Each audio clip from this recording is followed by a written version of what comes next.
지난주 연준위원들의 매파적 발언 이후 시장은 다시 약세를 보이고 있습니다. 블라방스 시장심리지수는 52.4포인트 기록하며 지난주보다 10.6포인트 하락한 수치입니다. 주식시장보다는 다른 시장이 더 선제적으로 움직이고 있는데 항상 그렇지만 주식시장보다는 객관적인 판단이 더 우세한 시장이 투자 전략을 세우는 데 있어서 큰 도움이 되는 것 같습니다.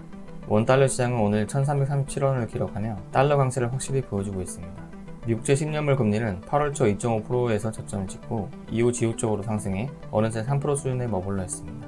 하워드 막스가 채권 시장에 베팅한다는 소식 이후에 채권 시장은 상승하며 개인적으로는 양적 긴축에 대한 우려와 금리 인상 그리고 인플레이션의 방향 전환이 아직은 시기상조라고 생각하면서 타이밍을 놓쳤나 싶었는데 다시 되돌리는 상황이 일어나고 있습니다.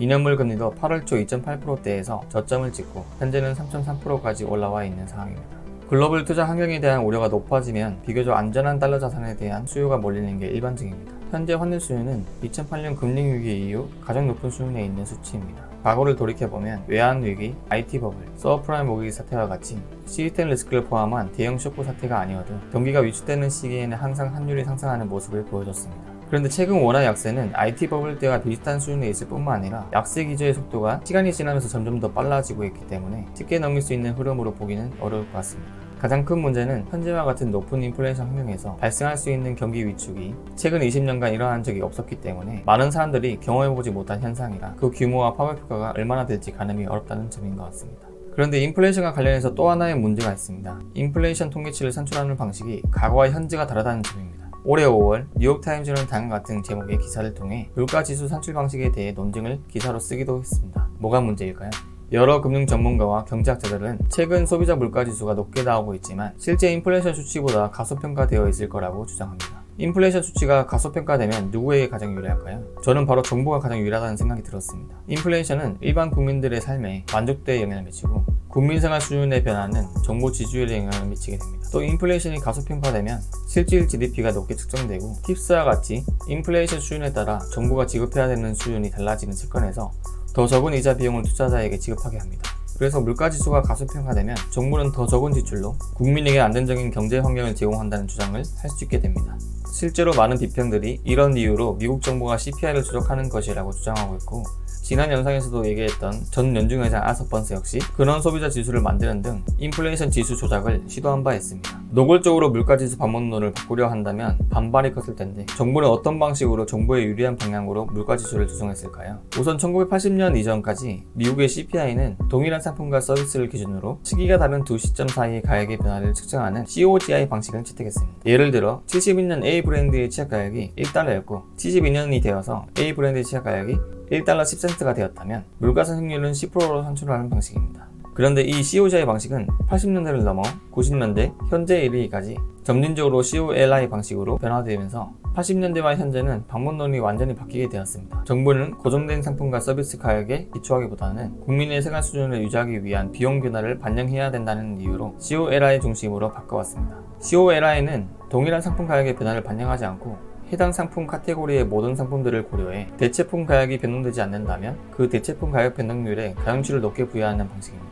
예를 들어 72년 A 브랜드 취약 가격이 1달러였고 72년에는 이 상품이 1달러 10센트가 되었지만 B 브랜드의 취약 가격이 1달러라면 물가상승률은 0%가 되는 방식입니다. 이 같은 방식을 사용하면서 제대로 된 인플레이션 추정을 어렵게 하는 주요 내용을 전문가들은 설명하고 있습니다. 대표적인 예가 인플레이션에 주택가격이 포함되지 않는다는 것입니다. 1983년 미국 정부는 주거 비용의 모기지 비용과 유지보수 비용을 포함하기 위해 주택가격을 임대가격으로 전환했습니다. 이것을 소유자 등가 임대료라고 하는데 물가지수에서 셀터 부분의 세부 항목을 보면 실제 임대료 부분 외에 소유자 등가 임대료라는 항목이 있습니다. 쉽게 말하면 주택 소유자에게 본인의 집을 소유하지 않고 임대를 한다면 모기지 비용과 유지보수 비용을 포함해 얼마의 월세를 낼 거냐라는 질문에 대한 응답이 이 항목에 산출되게 됩니다. 그러면 소비자 물가지수의 주택가격을 대체하지만 실제로는 발생한 가격이 아닌 소유자 등가 임대료가 발생된 사건을 기반으로 한 주택가격을 제대로 대체하고 있을까요? 프로스트 이코노믹스에 따르면 소유자 등가 임대료 항목을 대체하여 주택가격으로 CPI를 계산하면 물가상승률이 월등히 높은 수치가 나오는데 올해 2월 기준으로는 11.5%로 정부 발표 CPI 수치보다 3.6% 높은 수치를 나타냅니다. 실제로 소유자 등가 임대료 항목의 전년 동기 증가액은 7월 기준으로 5.8% 나타났지만 로버트 교수의 주택가격 지수는 5월 기준 19.7%로 나타나고 레드핀의 주택가격 중앙값은 6월 기준으로 11.1% 상승률을 보여주면서 점진적으로 둔화되고는 있지만 소유자 등가 임대료보다 월등히 높은 상승률을 보이고 있습니다. 주거비와 관련한 또 다른 문제는 물가지수가 최근 거래를 반영한 시장가액을 나타내는 게 아니라 기존에 이미 존재했던 임대차 계약에 대한 것도 포함해서 조사를 한다는 것입니다. 표본에 주택을 임대해서 사는 가구가 있고 그 임대차 계약이 1년 전에 계약한 거라면 1년 전 시장 임대료 수준을 그대로 물가지수로 반영하기 때문에 주택시장의 가격 변화를 발빠르게 따라가지 못하게 됩니다. 부동산 중개 테크 기업 진로우의 주택가액을 소비자 물가지수의 쉘터 지수가 제대로 따라가지 못하고 후행적으로 움직이는 것을 알 수 있습니다. 영상에서 자주 말씀드리지만 주거비용은 미국 소비자 물가지수에서 30%가 넘는 비중을 차지하고 있습니다. 그만큼 미국 소비자들의 구매력에 영향이 큰 항목인데 소비자 물가지수와 달리 실제 주거비용이 훨씬 높다면 미국의 소비 위쪽은 우리가 예상한 수준보다 훨씬 높을 수 있고 향후 기업 실적에 반영될 것으로 보입니다. 또 주거비 문제뿐만 아니라 그 밖에 많은 상품 및 서비스들이 COLI 방식에 따라 실제 인플레이션을 제대로 반영하지 못하게 하고 있습니다.